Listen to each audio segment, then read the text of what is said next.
ថ្ងៃទី1នៅប្រទេសម៉ាឡេស៊ីថ្ងៃដែលខ្ញុំទៅដល់ហ្នឹងគឺកន្លះថ្ងៃឯណាដល់គ្នាគឺទៅដល់ពេលល្ងាចពេលទៅដល់ហ្នឹងគឺសាកកាហ្វេស៊ូសរបស់គេនឹងមុនគេ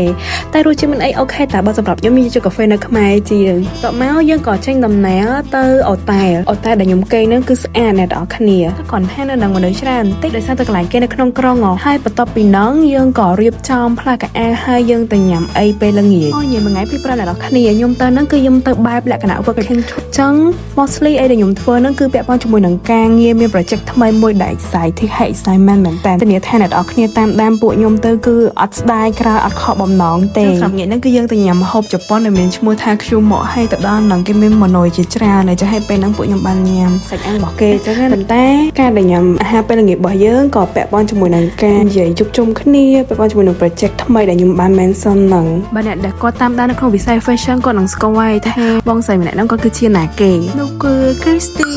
ដែលគាត់គឺជាម្ចាស់ brand របស់កាបូប Christy អឹងនៅប្រទេសម៉ាឡេស៊ីចឹងអ្នកនរគ្នានឹងដឹងថា behind the scene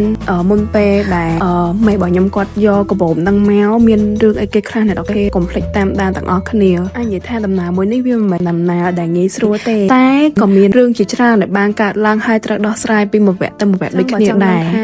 មានអីបន្តទៀតអ្នកនរគ្នាកុំភ្លេចចូលទៅ follow page ឬមួយក៏ Facebook TikTok របស់ Christy អឹង Cambodia ហ្នឹងខ្ញុំមាននិយាយច្រើនតែគឺខ្ញុំនិយាយតែពីសកម្មភាពនៃការធ្វើការរបស់ខ្ញុំប្រហែលថ្ងៃនេះដែលខ្ញុំទៅប្រទេសម៉ាឡេស៊ី That's all about day 1 ជួបគ្នានៅថ្ងៃទី2 Bye bye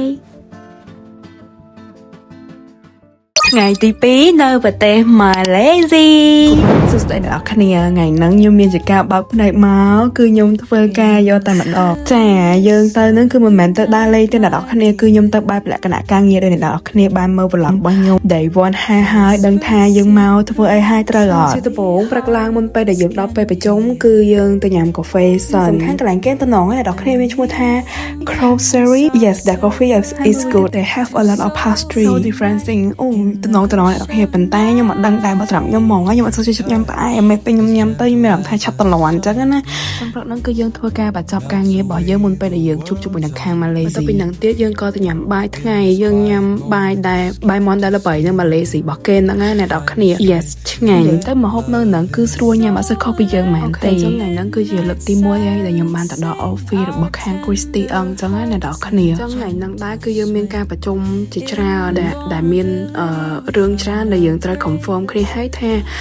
យើងនឹងធ្វើគេ what is going on next នៅក្នុងស្រុកខ្មែរយើងដល់មូលហេតុអីដែលខ្ញុំតែងតែនិយាយថា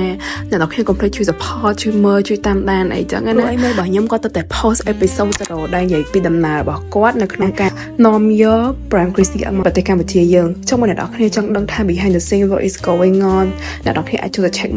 check out នៅក្នុង TikTok របស់គាត់បានអ្នកនរគ្នាអត់យូរទៀតទេ brand មួយហ្នឹងនឹង existing នៅប្រទេសកម្ពុជាយើង and finally ការប្រជុំរបស់យើងបានបញ្ចប់អញ្ចឹងពេលល្ងាចឡើងយើងក៏ទៅញ៉ាំបាយបន្ទាប់មកទៀតយើងដល់ពេលសម្រាក and that's all about my day 2បើអ្នកនរគ្នាចង់ឃើញ what is going on update ទៅកុំភ្លេចចុច follow ថ្ងៃទី3នៅប្រទេសម៉ាឡេស៊ីចឹងសម្រាប់ថ្ងៃហ្នឹងខ្ញុំងើបពីព្រឹកមកអីដែលខ្ញុំសម្ដៅមុនគេហ្មងគឺខ្ញុំចង់ដើរ surrounding នៅជុំវិញហ្នឹងព្រោះអីតាំងពីថ្ងៃដែលយើងមកហ្នឹងគឺ mostly គឺខ្ញុំធ្វើការរហូតចឹងណាចឹងពេលព្រឹកហ្នឹងអីដែលសំខាន់ហ្នឹងគឺខ្ញុំដើរទៅរកផ្សារព្រោះអីដែលសារតែអ្នកផ្ទះខ្ញុំហ្នឹងគឺផ្ញើទិញទឹកអប់តែក្នុងនាមជាអ្នកចូលចិត្តផឹកកាហ្វេអីដែលយើងសម្ដៅមុនគេគឺយើងទៅរកកាហ្វេផឹក fun fact អ្នកទាំងខ្ញុំចូលទិញកាហ្វេនៅដល់សារខ្ញុំឃើញរូបពូហ្នឹងស្អាតប៉ុន្តែ it's true that coffee is good កាហ្វេគេឆ្ងាញ់ស័ក្តិសមនឹងតម្លៃចឹងអត់ស្ដាយលុយទេភ្លេចប្រាប់សម្រាប់ផ្សារដែលខ្ញុំទៅនោះឈ្មោះ Pavilion ចឹងពេលហើយទៅខ្ញុំក៏បានទៅរកមើលទិញទឹកអប់ឲ្យប្អូនខ្ញុំអញ្ចឹងណាទឹកអប់ហ្នឹងមានឈ្មោះថា Basmati and Verb នៅពេលដែលខ្ញុំចាប់ផ្ដើមធ្វើការបែបហ្នឹងធ្វើឲ្យខ្ញុំមានអារម្មណ៍មួយថាមានរឿងជាច្រើនដែលខ្ញុំត្រូវដឹងត្រូវឮត្រូវរៀនសូត្រជាច្រើនពេលខ្លះខ្ញុំគិតថារឿងហ្នឹងពិបាកសម្រាប់ខ្ញុំប៉ុន្តែធៀបពិតទៅបើសិនជាខ្ញុំ step back ហើយខ្ញុំ looking over ខ្ញុំនឹងរកឃើញដំណោះស្រាយដែលល្អមួយសម្រាប់វីដេអូនេះខ្ញុំចង់ផ្ដើមផ្ញើដល់អ្នកដែលគាត់តាមដានមើល vlog របស់ខ្ញុំថាបើអ្នកនរគ្នាចង់ធ្វើអីគឺធ្វើនឹងកុំចាំពួកអីពេលវេលាអត់ចាំយើងទេទៀតពេលខ្លះអ្នកនរគ្នាឃើញអ្នកដតីទៅដល់ឆ្ងាយជាងយើងប៉ុន្តែអ្នកនរគ្នាបានឃើញថា behind the scene ពួកគាត់កំពុងជួបរឿងជួបបញ្ហាបែបណាខ្លះដឹងស្រាប់ហើយនៅក្នុង social media mostly គឺគេបង្ហាញតែចំណុចណាដែលល្អច្រើនជាងចំណុចដែលគេជួបការលំបាកនិយាយរួមទៅខ្ញុំអាចនិយាយបានថាពេលខ្លះយើងមើលទៅម្នាក់នឹងដូចក៏សំណាងចឹងប៉ុន្តែធៀបពិតនៅពីក ក្រោយអីដែលបានឃើញគឺម្នាក់ហ្នឹងក៏ខំប្រឹងធ្វើការមែនតែនតម្រុំគាត់បានដើរដល់ចំណុចហ្នឹងហើយមួយវិញទៀតខ្ញុំបានមើលវីដេអូបងសៃទីហើយចឹងទៅខ្ញុំពេញចិត្តពីដែលគាត់ខ្ញុំគិតថាពេលខ្លះខ្ញុំមានអារម្មណ៍ថាខ្លួនឯងដូច feeling behind តែតាមពិតទៅដូចគាត់និយាយមែនហ្នឹងឯងមនុស្សម្នាក់តែងតែមានពេលរិចខុសៗគ្នាពាក្យហ្នឹង is so inspiring me ហ្មងណាខ្ញុំស្ដាប់ហើយខ្ញុំធ្វើឲ្យខ្ញុំមានកម្លាំងចិត្តថា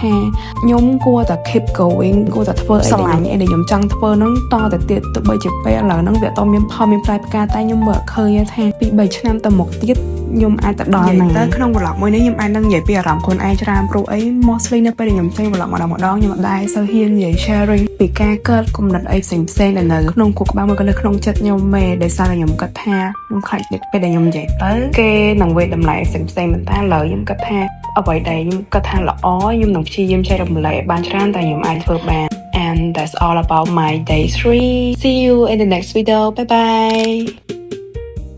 និយាយទៅអ្នកនរខ្ញុំបាច់ឆ្ងល់ថាមិនបានវីដេអូនៅម៉ាឡេស៊ីហ្នឹងខ្ញុំថតចាអត់និយាយមែនអ្នកនរគឺខ្ញុំថត footage បានច្រើនមែនតើអញ្ចឹងតែរីស្វ៉ាបាទខ្ញុំបែងចែកថ្ងៃទី1ថ្ងៃទី2ថ្ងៃទី3អញ្ចឹងទៅហើយកុំធុញខ្ញុំដោយសារខ្ញុំលប់មានពេលកាត់ vlog ម្ដងឲ្យហើយហ្មងអញ្ចឹងណាអញ្ចឹងខ្ញុំពជា posting តាំងពីខែមុនរហូតមកដល់ឥឡូវស្វាគមន៍មកកាន់ថ្ងៃទី4ក៏ដូចជាថ្ងៃចុងក្រោយនៅប្រទេសម៉ាឡេស៊ីរបស់ខ្ញុំក្នុងដំណើរនៃការ working trip នេះអញ្ចឹងថ្ងៃហ្នឹងគឺដល់ពេលយើងត្រូវហោះទៅស្រុកខ្មែរវិញហើយប៉ុន្តែខ្ញុំមានពេលមកព្រឹកអញ្ចឹងអីដែលខ្ញុំចង់មករកមុនគេនោះគឺ Twin Tower មកណាគេជិះដើរច្រើនកន្លែងអីមើលវីដេអូត្រូវហើយព្រោះដោយសារខ្ញុំនឹងប្រាប់ tip អ្នកទាំងអស់គ្នាធ្វើមិនដើររយៈពេល3ម៉ោងហ្នឹងដែលបានច្រើនកន្លែងអញ្ចឹងជាដំបូងអ្នកទាំងអស់គ្នាត្រូវ research ថាកន្លែងណាដែលយើងគួរទៅហើយមើលម្ដុំហ្នឹងមានកន្លែងណាផ្សេងទៀតអត់អញ្ចឹងមានន័យថាដូចខ្ញុំទៅ Twin Tower អញ្ចឹងខ្ញុំ research មើលឲ្យថានៅម្ដុំ Twin Tower ហ្នឹងនៅកន្លែងណាចិត្តជាងគេអញ្ចឹងកន្លែងបន្ទាប់ដែលខ្ញុំចង់ទៅនោះគឺ Central Market ប៉ុន្តែអីដែលមែនតែហ្មងទៅខ្ញុំទៅកន្លែងចិត្តហ្នឹងដែលឈ្មោះថា Castlery Walk ស្ដែលនៅ